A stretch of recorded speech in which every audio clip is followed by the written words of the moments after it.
Hello guys, this is मुस्कान और आज के इस वीडियो में हम डिस्कस करेंगे कि बहुत सारे ऐसे सेंटेंसेस होते हैं कि जिन्हें हम सोचते हैं कि हम सही तरीके से यूज कर रहे हैं हमारी कम्युनिकेशन में, वो बिल्कुल सही फिट होते हैं, लेकिन अगर उनकी करेक्टनेस पर आए तो वो ग्रामेटिकल वे में इनकरेक्ट होते हैं। और अब बात करें अगर सेंटेंस की, तो सेंटेंस को हम किस तरीके से उसकी मिस्टेक को चेक करते हैं या फिर उस सेंटेंस के फॉर्मेट पर अगर हम आते हैं तो वो क्या रहता है।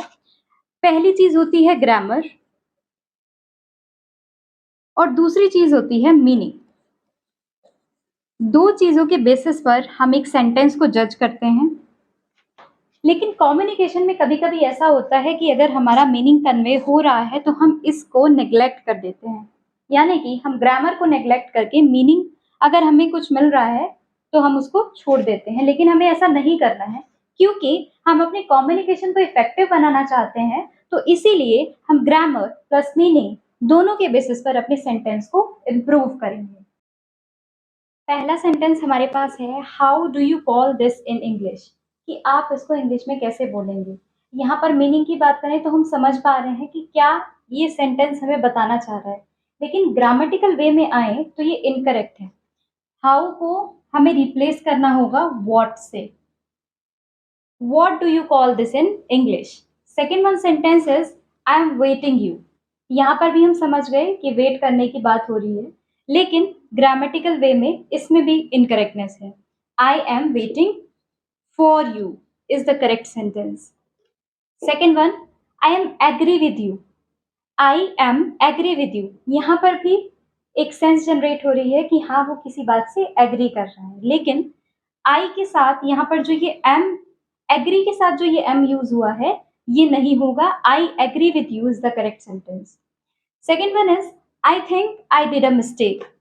यहाँ पर हमें ये पता चल रहा है कि हाँ मुझे लग रहा है कि मैंने गलती की है, लेकिन यहाँ पर डिड इनकरेक्ट है।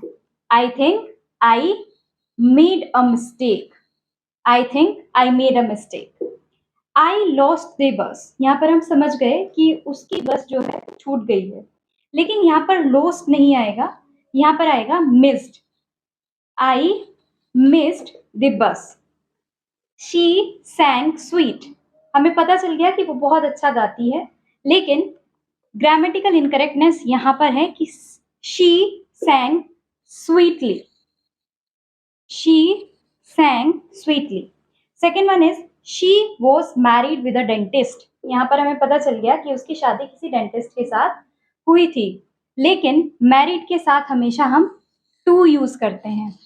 She was married to a dentist.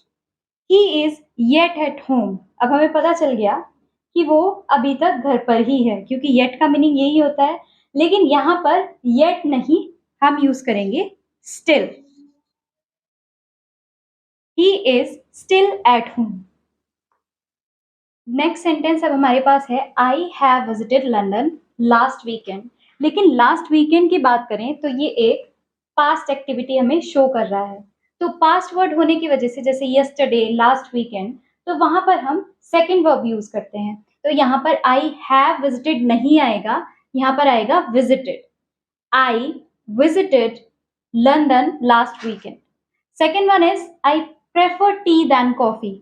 ये पता चल गया कि कोई टी को प्रेफर करता है कॉफी के बदले, लेकिन यहाँ पर जो सेंटेंस है, I prefer tea to coffee than is incorrect and we will use to here. I prefer tea to coffee. Next one, every student like the teacher. Every student की बात करें तो एवरी स्टूडेंट सिंगल सब्जेक्ट है, और single subject के साथ S या E S का यूज हम करते हैं, तो every student likes the teacher. Next one is I need to go to home. I need to go to home, लेकिन इस वाले सेंटेंस में क्या है, हमें पता चल गया कि उसको घर जाना है, लेकिन टू प्लस होम, यहाँ पर होम एडवर्ब हो गया और एडवर्ब के साथ कोई प्रपोजिशन नहीं आती है, तो to is incorrect here. I need to go home is the correct sentence. I was boring in class, पता चल गया कि वो बोर फील कर रहा था, लेकिन ग्रामेटिकल इनकरेक्टनेस यहाँ पर है। I was bored in class. Next one, he asked me to pack my luggages. अब यहाँ पर सारी चीजें करेक्ट हैं, तो इनकरेक्ट कहाँ है?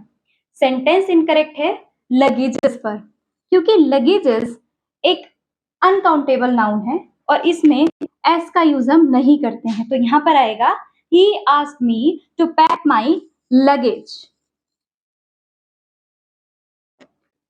Second one is they have got lots of furnitures. Again, furniture is also an uncountable noun, तो यहाँ पर भी s का यूज नहीं होगा। They have got lots of furniture. Second one, I heard these news in the morning. अब news के s से हमारे माइंड में एकदम सिग्नल पहुंचता है कि न्यूज शायद प्लूरल, लेकिन न्यूज सिंगुलर है, तो इसलिए यहाँ पर आएगा I heard this news in the morning. Next sentence हमारे पास है all the aircrafts have to be checked. अब एयरक्राफ्ट की बात करें तो एयरक्राफ्ट जैसा कोई वर्ड होता ही नहीं है। अगर हम अपनी कम्युनिकेशन में एयरक्राफ्ट वर्ड को यूज कर रहे हैं तो एयरक्राफ्ट्स नहीं यूज करेंगे, क्योंकि ये कोई वर्ड है ही नहीं। एयरक्राफ्ट का प्लूरल भी एयरक्राफ्ट ही होता है।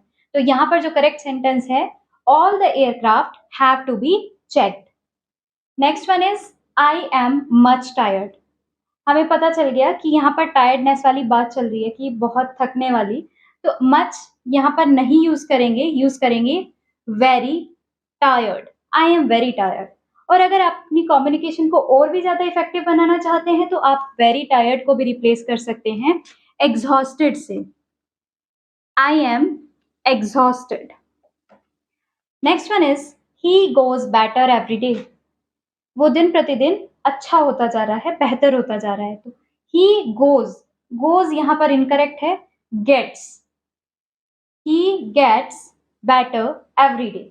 ही plays tennis well. Who cook this salad.